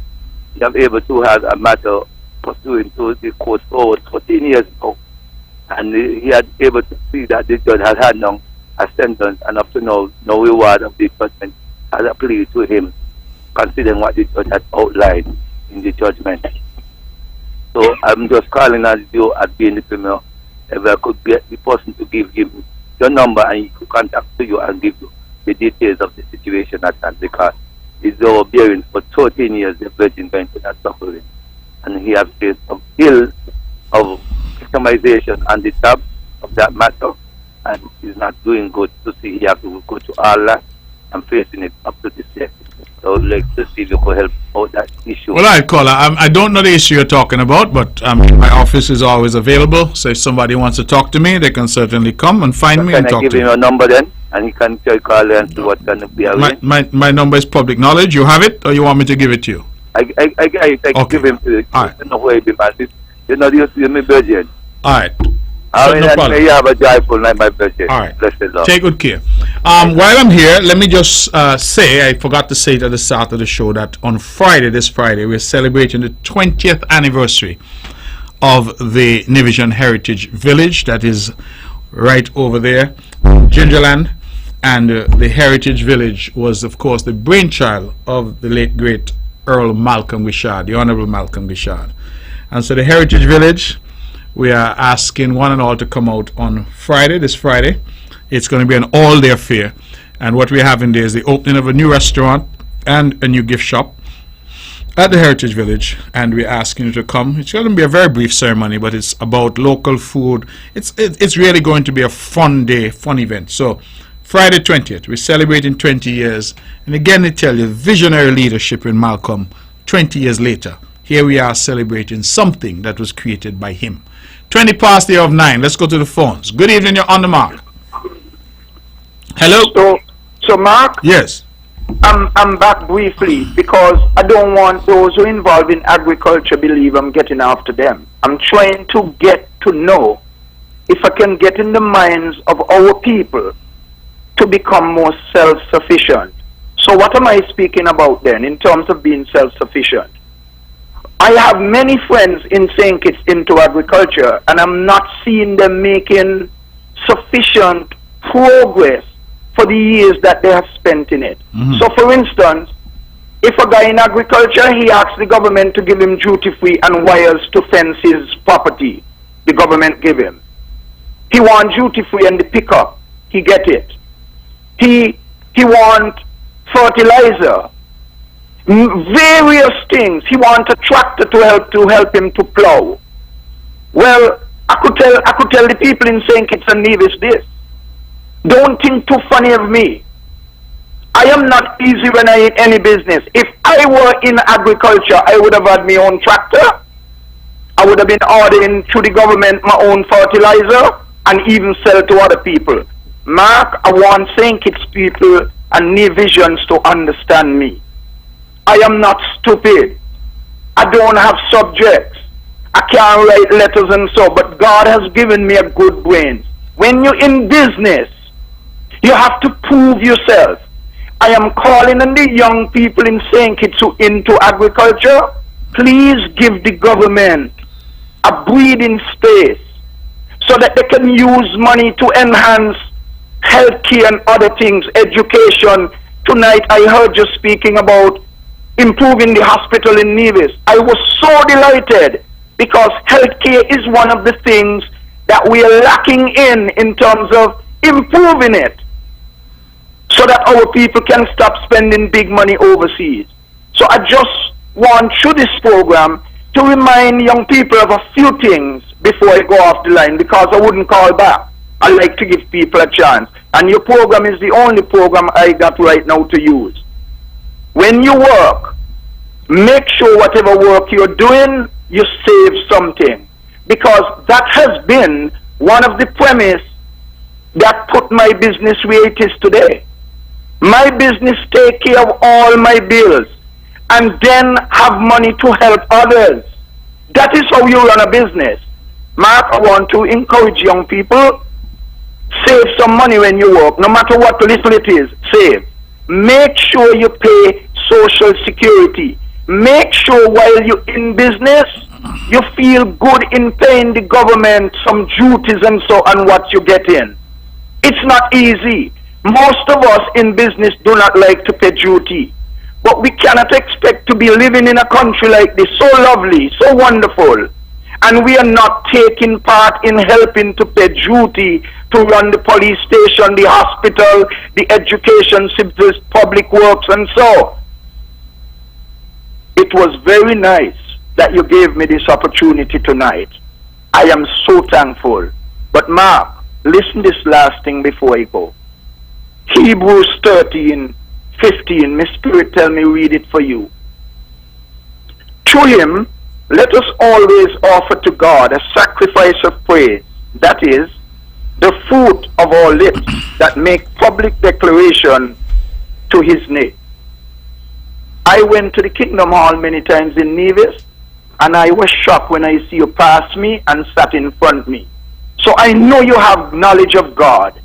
I am going to keep praying for you and your government, and I am praying for Dr. Drew down here.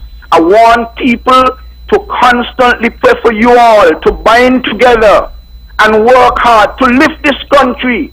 But my greatest problem in St. Kitts Nevis, I believe that our people have become too dependent on government, and DuPont want to help our young people to understand we cannot make it if we live our life in business and still depending on government. Have a wonderful evening. Thank you. Well, thank you very much for that, and I think that, you have said it most eloquently. But I'll tell you, it is not only the small business people sometimes, because sometimes even the major and well-established businesses, they come to the government, they want this, they want that, they want. And so we need all these businesses to get to a point where they're self-sufficient, and like you say, they are sustaining their owners, sustaining their workforce, paying their taxes and helping the economy, That is ultimately where we want to go. So in Nevis, I can tell you what we're saying to small businesses, where we're going to give you a jump start. But once the car get rolling, you have to find ways using business techniques. You have to out-hustle the other person. You have to outwork them. You have to have a better service. If the man selling barbecue chicken, you want to come go sell barbecue chicken, well, put a piece of garlic bread with it, or put a guava glaze, or put a mango glaze or something. Come up with something different. But if you figure you're going to sell the same barbecue chicken, and then the people start saying your chicken don't taste good or whatever, then you say the government, and make people shut down. No. You have to have a business plan, and your business plan has to incorporate what you're going to do to make your business work. A lot of people, Mr. DuPont, in business, are selling in business. They have no idea what their costs are, you know. They're selling a bread. They don't know what it costs to make that bread. They're selling a pound of meat. They don't know what it costs to raise that meat. And as a consequence, they sometimes can't tell you whether they're making a profit or a loss. And they feel that the government now is the backstop. The government must make up the difference. Let's go back to the phones. Good evening, you're on the mark. Good night, Mr. Brantley. Good night to you. How are you doing? I am well, thank you. Okay, before I go any further, I would like to send out sympathy greetings to Clarence Giles of Churchground and his family, to Clarence Giles' family in Churchground, from Mel Francis. Hello? Yes, we're listening to you. Yeah, you know who Clarence is? I'm not sure. Mr. Gishard's nephew, cousin. Okay. Yeah. So I would like to send out sympathy greetings to them. Okay? All right. And let me tell you this, whom God bless, no man curse. And he's in control. Okay? Thank you so much for that. Good night. Okay. God bless. All right, thank you. Well, I too extend condolences to the family. I wasn't aware of the death, but certainly I extend condolences to those who mourn. This is something that we all have to deal with at some point. It's never easy. So please accept our deepest condolences here on Von Radio, and thank you for calling in and letting us know of the passing. Let's go back to the phones and take some more calls. Good evening, you're on the mark. Good night, Mr. Brantley. Good night to you. Good night, Mr. Brantley. Good night to you. Good night. We sat down in cabinet for the budget in December to the federal, right? Wasn't $8 million allocated to two airline companies? Just take it as an airline company, American Airlines, British Airways, $8 million. If we want the system empty, we have to pay for it. We're spending over nearly $1 billion importing food. How is it I can't subsidize the farmers? I want to speak on my own personal behalf. Lots of cattle up here breaking down my fencing. When they don't break down my fencing, hogs come in. I don't invest in drip lines, water, and all these things. October, November, gone the end of last year, I was trying to watermelon stand. I could not carry out all the hard work I do. I just ain't get that nothing out of it. It's like, right now it's like I got X amount of problems, and it's like agriculture is everything. For example, 8,985 persons register for PAC. Put in each household 2 children with the one person who applied. That's 27,000 people living. It was kind of money every week, $360. Below the $3,000 per month. Because we land down here, where we can invest we own land. Where we have to be importing? We importing food. So, caller, I hear you, and I don't disagree with you. So I want you to understand that the conversation we're having is one where we're, as always, we try to share views. Okay? Yeah, but I said something. I'm sorry? You are executing the farmers, but we no. That's what I'm trying to explain. Why we can't get that kind of help? No, caller, that's what I'm trying to explain. Because farmers get the most help in St. Kitts and Nevis of any business. I'm not asking you, I'm telling you, I'm in government. We get the most stuff, we being destroyed the most, what are all and well, your monkeys and all kind of things. Okay, so you have challenges. You have challenges, I agree. But my point is this, and I think the point that Mr. DuPont was seeking to make. You hear what he says? He says since he was 10 years old. And the last time I see him, I know he's a lot more than 10 now. Yeah, but listen to me. The problem in Stenk is more older than Mr. Dupont.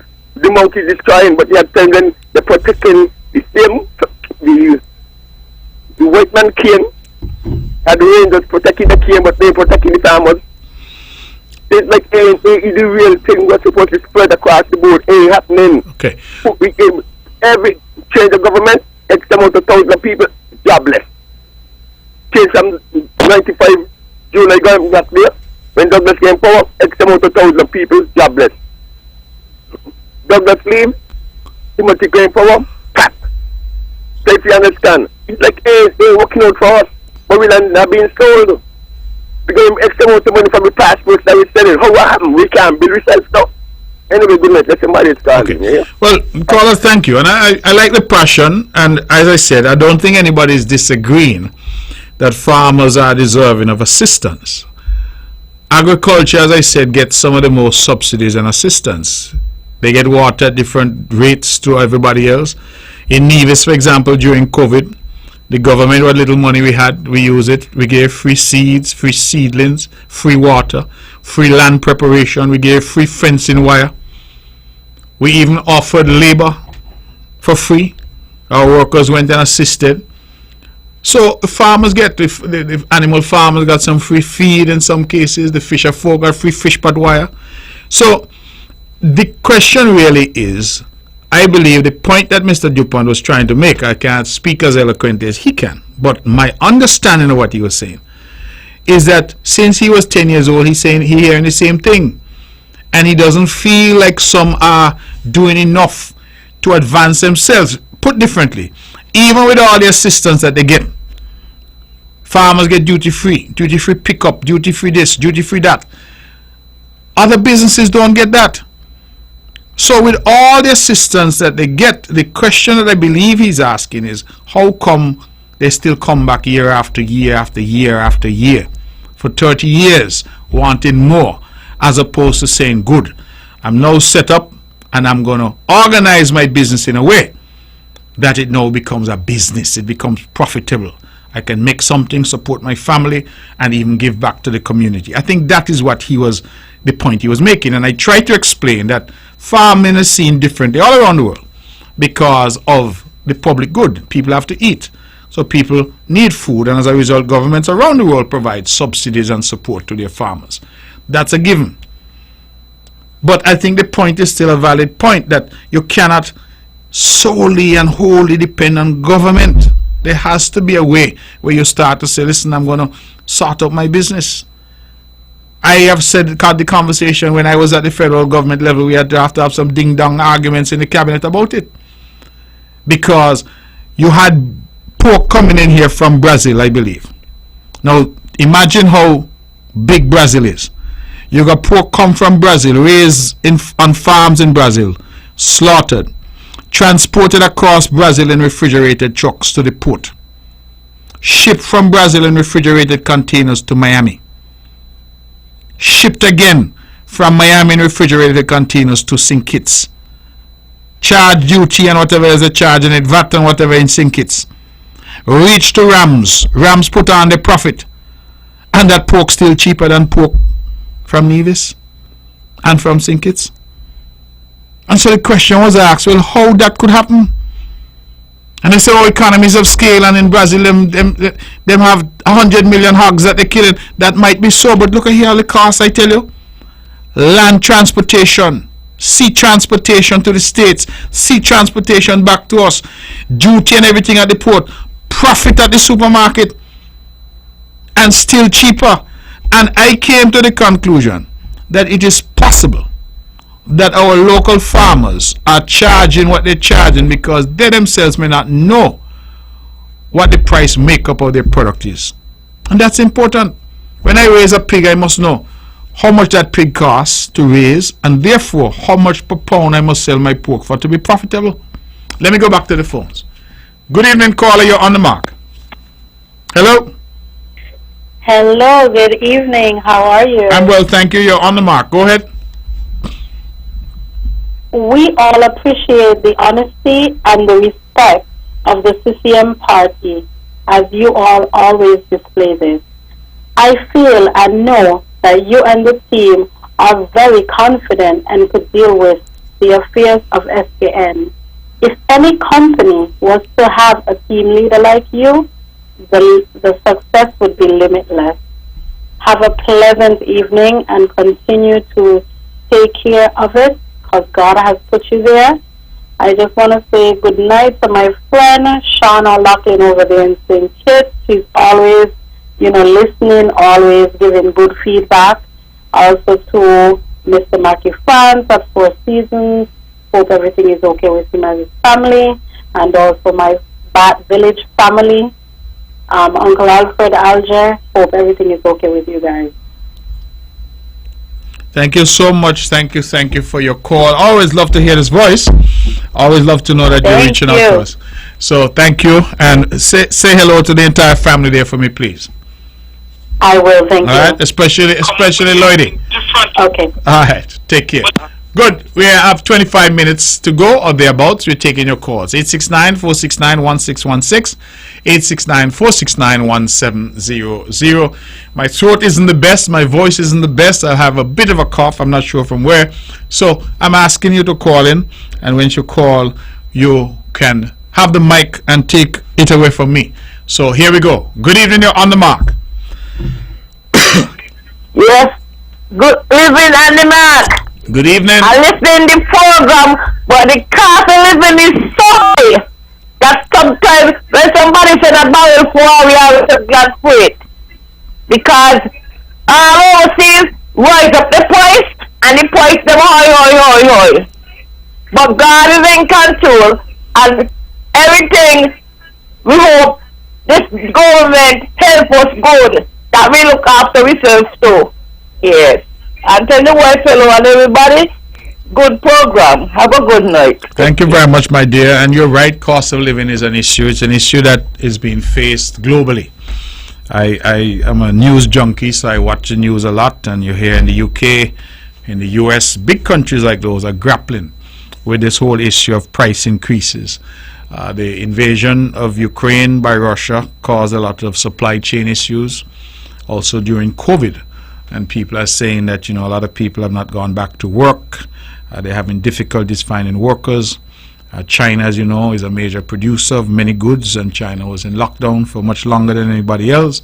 So you've had some serious problems around the world. And, of course, the world is so interconnected now that the food on your table is coming from different parts of the world. So when shipping costs go up, it affects the cost of that food. And so those are the difficulties that we are faced with. So you're absolutely correct that it's a problem here, but it's a problem elsewhere. So even that barrel you're talking about, your family may not be able to send that barrel as before because they too are paying double and triple what they used to pay. So it's a major issue, caller. There's nothing that really we can do except on the issue of food. I keep saying we must grow more of what we eat and eat more of what we grow. And certainly Nevis is serious about it. And we are progressing. We have said that we are going to initiate a poultry industry to try and wean ourselves off this importation of chicken. And we want a hatchery as well to provide replacement chicks. So we are working on that. Again, that was the brainchild of the Honorable Alexis Jeffers. We have actioned it. We're putting it in place. And we're going to work at it because we feel that these are the types of developmental issues that as an island we have to confront. And we feel that if we can grow more locally, eat more locally, then we can perhaps control the price a bit, and so not be so dependent on overseas food coming in. That is something that we have to work on and that we are committed to. Let's go back to the phones. 20 minutes left. Good evening, you're on the mark. Hello? You're on the mark. Go ahead, please. Good night to you, Honorable. Good night. I hope. Can you raise your voice a bit? We're not hearing you that clearly. I hope you're doing well, sir. Well, I'm okay. Thank you. Right. I would have listened to you early on, and I can concur with your comments. I mean, over the couple of months, I have myself become a student of the law, and it is obvious that those who should have been acquainted with the law did not understood in regard to the election matters what they ought to have done. But as it were, I am glad that the outcomes are as it is, and that the Nevis can now settle down and get to doing what is necessary to continue to advance the island of Nevis, meaning the NIA and persons within Nevis. Now, there is a suggestion I want to make, Premier, because I have been looking on, and I've been saying... Caller, your voice keeps dropping. If you can, you seem to be soft-spoken, but if you can, because we're having a difficulty hearing you. Can you hear me better now? Much better. Okay. So I'm saying that I have been looking, and I'm saying, what is something that for example, I remember in your budget presentation, you did mention that there's going to be some attempts by the NIA to look at opening up the south side of Nevis, right? And I want to say that is a good idea, because when you look on the location of Nevis, Nevis is in fact ripe to become a real logistic hub in the Eastern Caribbean. And I believe that is something that maybe both the NIA and the federal government could look at in terms of when you're entering. That is why when persons are coming via boat, the first place they arrive is in Nevis, because on the Caribbean side, which is closest to the Panama Canal, is where most of these ships are passing. And I believe that is an opportunity that the island of Nevis and even St. Kitts in general could look at going forward, because we now have to look at what if tomorrow morning there is no what you call it, there is no CBI. What if we do not have the CBI come 10 years down the road? What are the industries that can be created? And I really believe that this thing called logistics, and including shipping, packaging, and so will be important. And that is why I commend you where the airport is considered, because that too will form a part of the general logistics economy. And so I think that's a suggestion I want to make to you, Premier, and to see if that too can be a part of going forward in terms of ideas and planning for the Nevis Island administration. I did realize you iterated in your presentation that the island was looking at maybe bringing yachting services, yes, and docking of ships. And so I really think that that's something that could be the nucleus or the catalyst for that sort of growth where logistics is concerned. Well, Carl, I want to thank you for that. I mean, I think it is a very thoughtful presentation that you have made. Small islands and small economies, not just here in Nevis, but most of us in the Caribbean are microstates, really. We have challenges, to be sure. And a lot of times our challenge is not the ideas, but really the capital to execute some of these ideas. So, for example, this year, the only thing we can really afford to do on the South Coast Road is the feasibility and the design. We hope that we will be able to get that done this year. But that is a project that we want to get costed, so we have an idea of what it's going to cost. But it has, as you say, the potential to open up a significant part of the island. I've likened it to the Southeast Peninsula Road, because prior to the Kennedy-Simmons Highway, that area was cut off from the rest of St. Kitts. Right. Now it is, as you see, an economic engine for St. Kitts in terms of tourism, restaurants, hospitality, mega yacht, marina, etc. So I feel that it could have a similar impact here on the island of Nevis, and logistics, as you say, based on our locale, might be an option. It is something that I believe is worth looking into, and something certainly that we would have to determine whether we can find partners and partnership to make some of these things a reality. On the airport, we are seeking to enter into a public-private partnership to develop that facility, and it's a similar type of approach that we're taking in relation to other aspects of our infrastructural build-out here on the island of Nevis, because I think it's really the only avenue open to us. Other countries, they have the capacity to just build what they want because they have the money. We don't. So we are always having to to decide. And that's why I said earlier in the show that this year our primary focus is the hospital, because we recognize that we have been trying to do that and do so many other things at the same time when the resources don't always permit us to proceed in quite that way. Yeah? But I think the idea itself is a very thoughtful one and something that we would have to look at. Thank you. And Premier, before you go, just one quick point. I read you had issued a statement in regards to what is happening in Haiti, and I am particularly concerned, and I can say without contradiction that I am from Jamaica, and I understand because my parish is very close to Haiti in terms of by a boat, and we have had similar challenges with when situations have arisen in Haiti during the Aristide era, where there were a lot of Haitians who were coming into Jamaica. I remember growing up in 2000, 2004, 2005, and I believe that CARICOM in general needs to really send a serious signal in terms of help, because if it is not dealt with quickly and swiftly, it will become an issue for all member states. Right. The other thing is, for security reasons, you do not know who these individuals are, because it's not like our states share security information with Haiti, and so you do not know, are these persons who are fleeing, are they fleeing because of just a genuine situation, are they fleeing because they were engaged in gang violence? So it is something that needs to be looked at. I remember in the early 2000s, our borders along the northeast coast of Jamaica was really overrun with a lot of activities, particularly with guns coming out of Haiti. And so I really want to see what will be the response from CARICOM, and I think that CARICOM needs to move swiftly so that we can protect small island states like Nevis and St. Kitts and other states that closely aligning to Haiti, so that this problem doesn't spill over into our borders. My brother, I think you have raised a point there that is absolutely critical, and the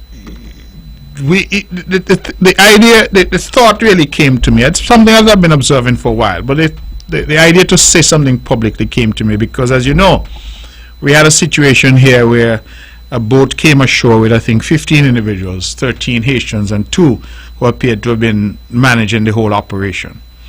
Those Haitians, our brothers and sisters, they were being held at a community center here in Gingerland, being fed and taken care of until a decision was made. I gather that the decision was made because of a national security issue to transport them back to Haiti, since they're Haitian nationals. But because of the situation in Haiti, I'm told now that a young lawyer in St. Kitts has taken an approach where he's representing them, and he has obtained what we call an ex parte injunction from the court, restraining the government from deporting them or repatriating them until such time as a hearing has occurred. And I think that hearing is slated for the 6th of March. Now, that hearing is going to be interesting, and I think all of us, and that's what prompted me to say something, all of us should be paying attention. If, for example, the court were to rule that, based on the arguments advanced by counsel, that Haitians as CARICOM nationals, once they arrive on our shores, have certain rights, then I wanted people to appreciate that we could potentially face an interesting situation. Let me use neutral language. Why do I say that? Haiti has well over 11 million people. Yes. I don't think a lot of us recognize how vast Haiti is compared to the rest of us. With over 11 million people in Haiti, it means that Haiti has more than double the population of all of the rest of CARICOM combined. Yes. We see Jamaica as a big country. Jamaica has less than 3 million people.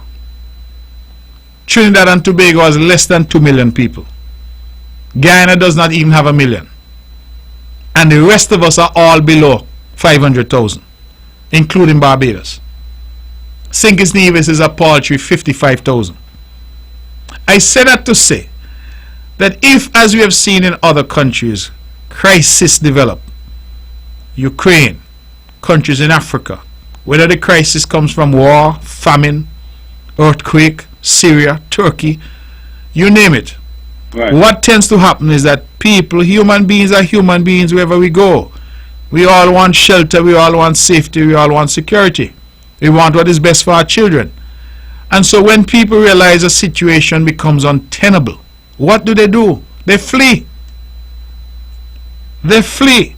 That is why you have millions trying to cross the border of the United States. Yeah. And the great United States of America, with all the resources in the world, is having extreme difficulty handling the numbers that are coming to its border. And they're grappling with that same issue. And I'm saying that if the U.S. were to tighten its borders, its southern borders, to us, and the United States does not therefore provide a safety valve for Haitians, then Haitians will look south. Exactly. And if they look south, they're looking south to us. They're coming down the chain because they would have every right to say we are all CARICOM, we are all members of this grouping that has signed on to certain treaty obligations, freedom of movement, certain recognitions, etc. Right. So I am saying that I don't believe that we are treating this with the level of urgency, because the situation in Haiti is not isolated. It presents an existential threat to the rest of us. And I totally agree with you. And that is why in your pronouncement, you said when one would have to await the judgment, because I don't want to preempt the judgment of the court.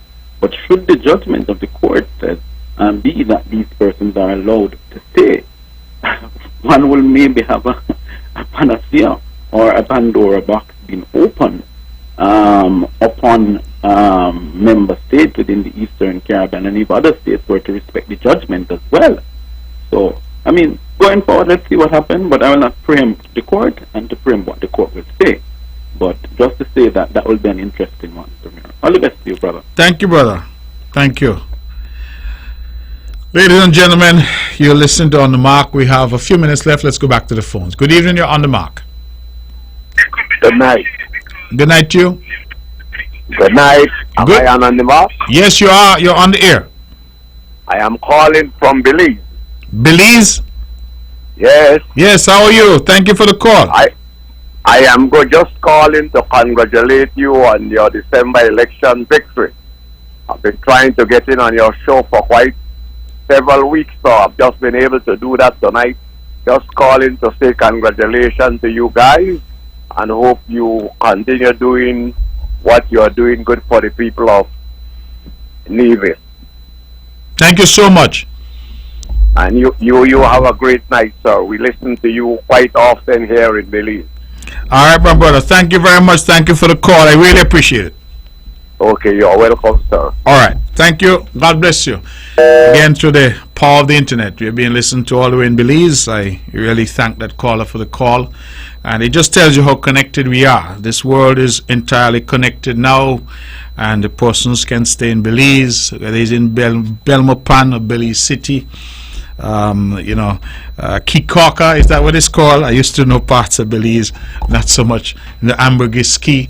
I used to know some areas there. But caller, thank you so much for the call. I really do appreciate it, and thank you for making the effort and eventually getting in. We have about 5 minutes left, so we're taking as many calls as we can at 469-1616 and 469-1700. Going back to this Haiti issue, with over 11 million people in Haiti, I pose the question rhetorically. If even 10% decide to move, 10%, you realize that would represent over 1 million people on the move in the region. Over 1 million people on the move in the region. If of that 1 million people, 5%, my math isn't the best, but I think 5% of 1 million would be 50,000 were to reach the shores of St. Kitts and Nevis. What's going to happen in terms of housing, social services, our water, sanitation, jobs, schools, healthcare? And so while some make the argument, legitimate as it is, that we must look out for our brothers and sisters in Haiti and provide them all the support that we can. There's also a practical constraint in terms of what and how much we can do. And that is why I feel that this has to be the urgent priority for CARICOM. And right here in St. Kitts and Nevis, we should have an urgent conversation nationally about it. Let's go to the phones.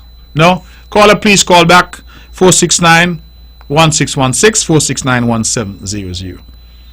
That is why I've asked for that discussion, because I think our people need to be able to express themselves. I was accosted by somebody who said to me, have a heart, and let the Haitians come in, let those who are here stay. And I said, good. Find work for them. And I said, but there are people here now who can't yet find work. So what do we do? And this is not an easy answer, because to say you shut them out sounds callous and sounds as if you don't care. But to say you open your door and you let them in can create tremendous difficulties here at home in terms of your entire island being overwhelmed. Let's go back to the phones. Good evening, caller. You're on the mark. Good night. Good night to you. Good night. I said to send them back. Why you said to send them back? Okay. Caller, I would have liked to hear your views, because we should have a conversation about it. As I said, there is no right answer or wrong answer, but the nation needs to be sensitized and have a debate. Let's go back to the phones. Good evening, you're on the mark. Good evening. Good evening. Hello.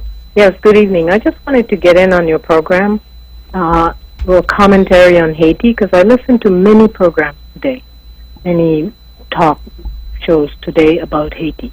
And it seems that we have a great deal of pontification about Haiti, and especially religious ones, but there's some facts about Haiti, some historical facts that I hope that the future plans to have a national discussion about this will be really on point.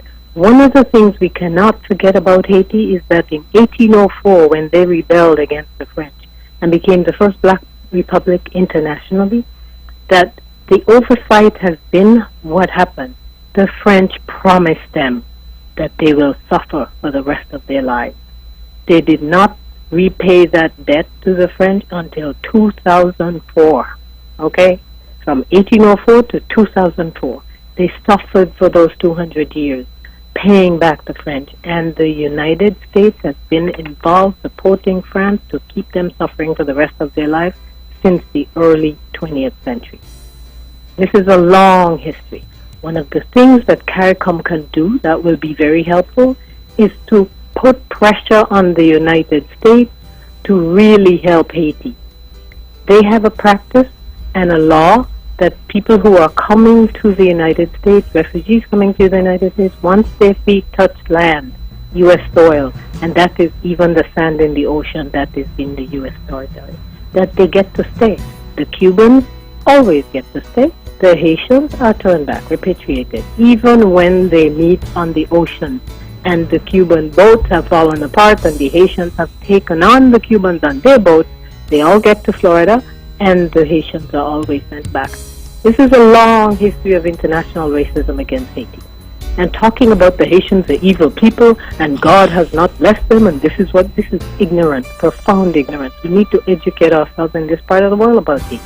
I personally have lived and worked in Haiti intermittently since the 80s. I know the history in detail, I know the suffering of the people, and I know what needs to happen. We need to hold the U.S. accountable for much of what's happening to Haiti. Aristide was an elected Prime Minister, President of Haiti, democratically elected, and was picked up and taken to South Africa. He had never been to the continent. By the United States has been involved in that. Because they're determined that they're going to control everything that happens. And when the elected president is not supported by the U.S., you see what happens. Look at the latest president was assassinated. Look how much involvement of other countries have been involved in that. And most of those who were picked up and imprisoned live in the U.S. let's get real about this. All right. CARICOM can do that, and that would be that would be a profound, useful step, rather than attacking Haitians and, the devil is with them. And I just want to get in on this conversation because it's infuriating. Okay, caller, we have to leave it there. It's a pity I didn't get your call in earlier. Please forgive me, because I think you have some interesting insights. But the music has struck up. It means we have to go. We're plumb out of time. It is just about 2 minutes after 10, so we actually went over time. Thank you very much for not cutting me off. And I just want to thank all who called and all who were part of this show. Beautiful show tonight. Some good discussions. That's our show. Thank you for all who called. This show is rebroadcast tomorrow right here on Vaughn at 1 p.m. That's our show. Good night. God bless you.